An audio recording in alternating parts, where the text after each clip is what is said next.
Hi y'all, welcome to Petite Weaver Crafts episode 16. I'm recording here today on September 19th, 2016. Thank you so much for returning viewers for coming back, and for new viewers, this is a video podcast about knitting, spinning, weaving, sewing, and pretty much all the crafty things I could possibly get myself into. This week I have a ton of stash to show you guys, a few works in progress, no finished objects. And I'll talk a little bit about my upcoming spinning workshops that I'm super excited for with Jillian Moreno. Let's get started. So first up is stash. This past week I finally got in my Knitpicks order. I purchased quite a bit of yarn, both for Christmas gifts as well as a DIY Gryffindor House Sweater. I'm planning a trip to the Universal Studios Harry Potter World at the end of October with a couple of my friends, and I kind of wanted to get together a mock-up of a Gryffindor house sweater. So for that sweater, I got Knitpicks Swish DK in the colorway Cobblestone Heather, which is kind of a dark charcoaly gray, and as the Gryffindor house sweater accents, I purchased Honey for the yellow, and then Garnet Heather for the red. So this is kind of color scheme of my sweater. I purchased 2 skeins of the honey, just this 1 skein of the garnet, and then 7 skeins of this charcoal heather, or sorry, cobblestone heather. Each one is 123 yards, and it's a 50-gram ball. But yeah, I really like Swish DK. They're super soft yarns. Incredibly affordable, and they're great for Christmas gifts, as I've mentioned before, as well as like items that you probably won't be wearing like every week, because Knitpicks yarns do tend to pill a bit, but as a costumey cosplay type sweater, I figured it would be a perfect yarn to work with. I did purchase a lot of Knitpicks Swish DK in this order, including 2 skeins of this lovely kind of denim-y gray color called Delft Heather, and 4 skeins of Marble Heather. So for the Marble Heather, I'm planning on making a cute little old man grandpa cardigan for my friend's new baby. And for the lovely Delft Heather, I was going to make a nice beanie for his dad.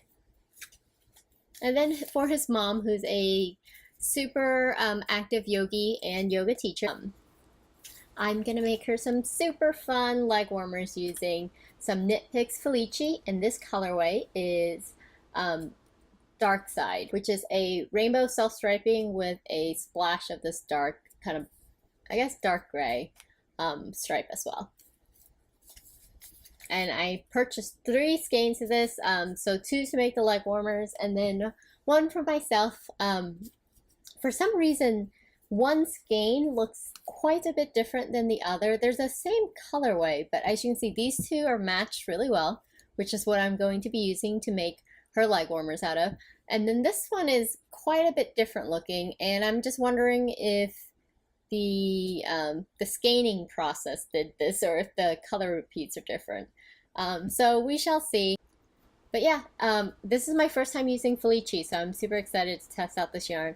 I've heard lots of good things. It's a lot of fun colors, but once again, they do pill a little bit. And also, I purchased 1 skein of Felici in the Sprinkles colorway, which is just super fun, girly colors, very much my color palette.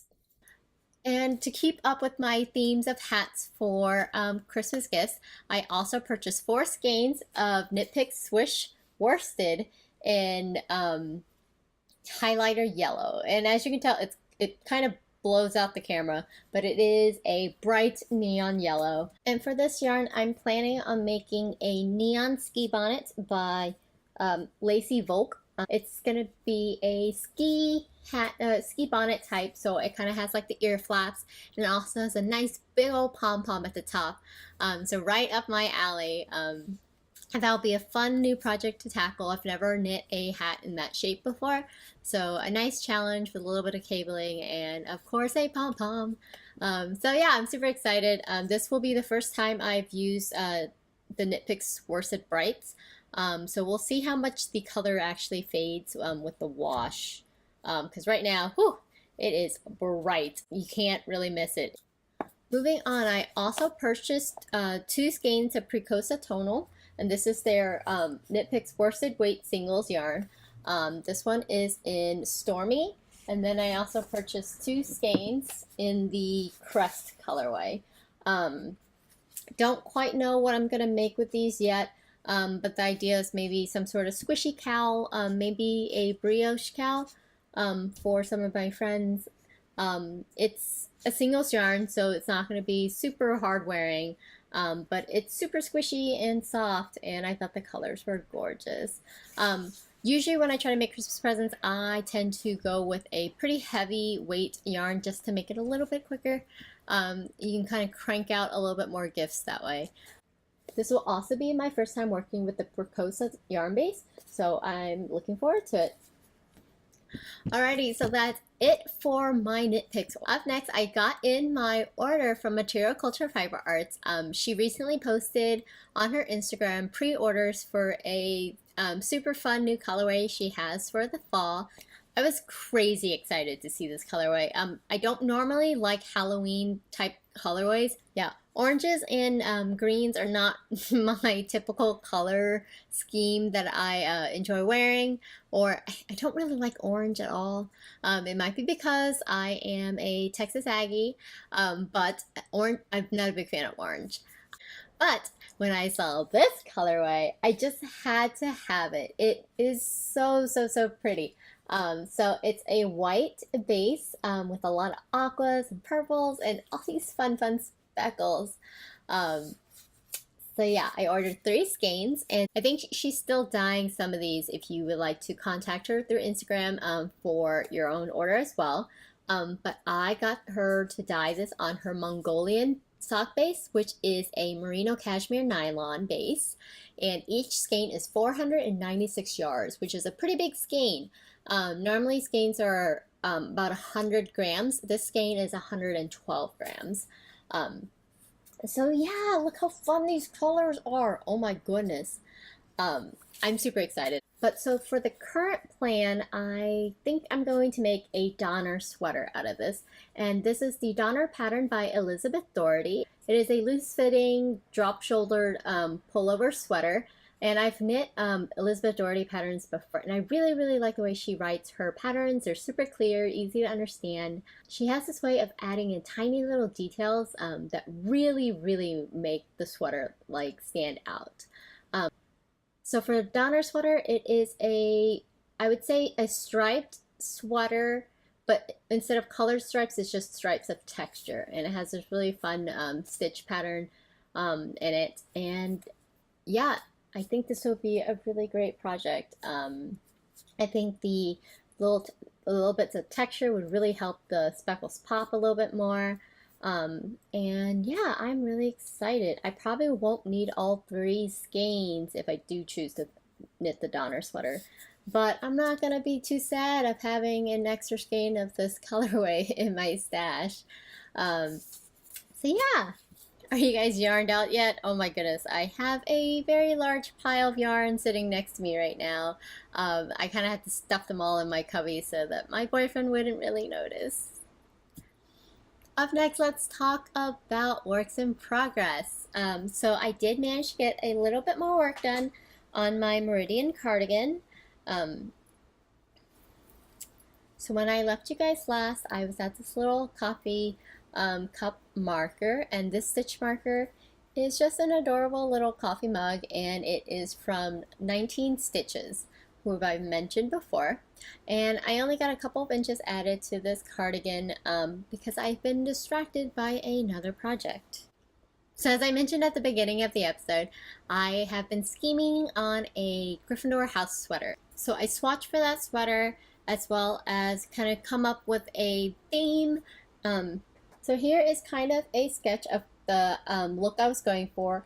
I wanted a gray sweater with just a little bit of the house color striping at the bottom, and ribbed trim, as well as kind of like a owl inspired lace panel running the center back of the sweater, and then a little bit of cable details along the raglan lines.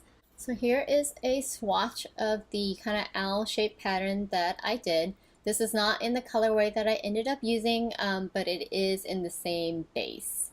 I thought they kind of looked like owls. This is just a modified fern pattern that I pulled from a stitch dictionary. I believe I pulled it from up, down, and all around, but I ended up adding these little eyes to the pattern as well as expanding it a little bit more so it covered a few more stitches. And I actually did start the sweater. So here it is.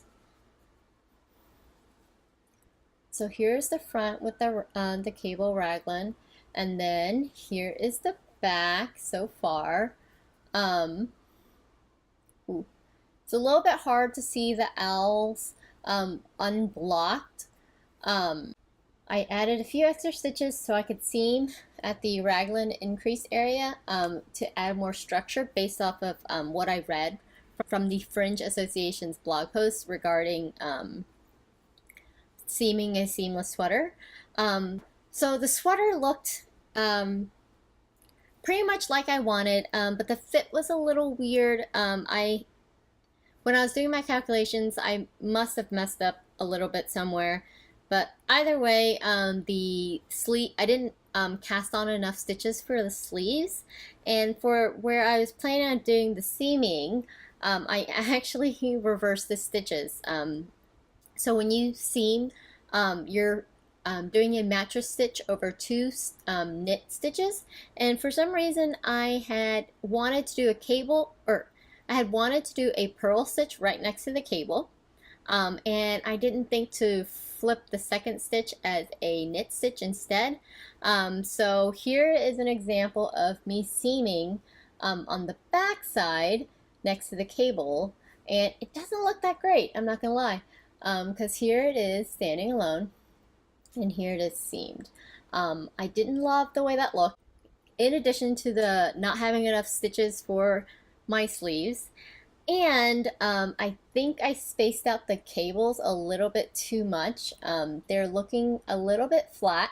I did a 4-stitch front 2 cable, I believe, front 4 cable, I think it's called. And I did it every 8 rows, which I think expanded them a little bit too much. So I'm gonna rip this entire top part of the sweater back out and increase a little bit of stitches for the shoulders, as well as increasing my cable repeats to every 4 rows instead of every 8 rows. I am a little bit disappointed in myself, but I can't really be too hard on myself because it's not like I design sweaters for a living. So it didn't quite end up the way I had pictured it in my head, but it's not that big of a deal to rip back. I haven't gotten too far on this sweater, so I'm not gonna cry about ripping this part back. What's worth doing is worth doing correctly, right? Yeah, I just knew that I wasn't going to love the way this seaming worked. I'm gonna rip this back out today. I just wanted to show you guys before I did so.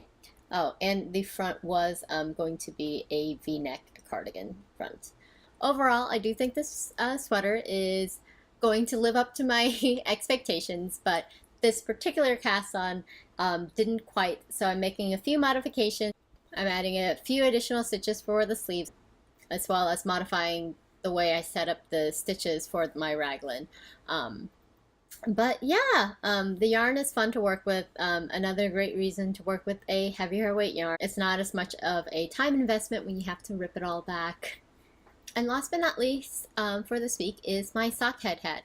I don't think I cast on the last time I showed you guys. I just showed you the sock blank. So for my Sockhead hat, I did a 136 stitch cast on, and so I reduced the pattern count by 8, which is outlined in the pattern as well. So then I did the bottom ribbing portion and then started the stockinette body. As I mentioned before, this sock blank was a prize from the Ravelry Games from Team Sasquatch, and the dyer is High Fiber Diet, and the colorway was tie-dyed Sunrise. As I mentioned before, when knitting with a sock blank and the noodliness that is that yarn, my stitch definition isn't the best, but I'm hoping that it blocks out. And it's a slouchy hat, so I don't think it's going to be too big of a deal if some of the stitches are a little bit wonky. The colors look amazing. The really fun thing about sock blanks is I feel like the variegation blends itself a lot better than if you had a skein of yarn that was dyed variegated. Maybe it's just me. I really like the little bit of speckly of white in with the colors as well. And yeah, overall, I'm really enjoying this project. It's very, very mindless. I knit on the go a lot with this. If you follow me on Instagram as Petite Weaver, you might have noticed I've had this with me a lot this week, traveling around town. I had a couple of friends visiting from Texas, so we went and did a lot of touristy things and had to wait in line. So I would just whip this out, work on a few rows at a time, and then once we got moving again, I got to put it back in my purse. But yeah, it's a great carry-along project, I must say. I'm feeling like there might be quite a few of these hats in my future as well. So that's it for my works in progress. Up next, I wanted to talk a little bit about a workshop that I have upcoming this weekend, or two workshops actually. So with the Los Angeles Spinning Guild, which is my local spinning guild, we are hosting Jillian Moreno, who is a renowned spinning teacher and author.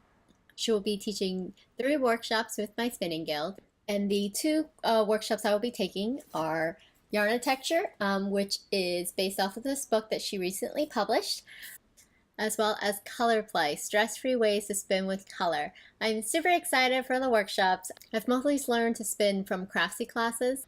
So yeah, I'm super excited to be, to have the opportunity to take a spinning workshop with Jillian Moreno in person. I've definitely taken her craftsy class as well.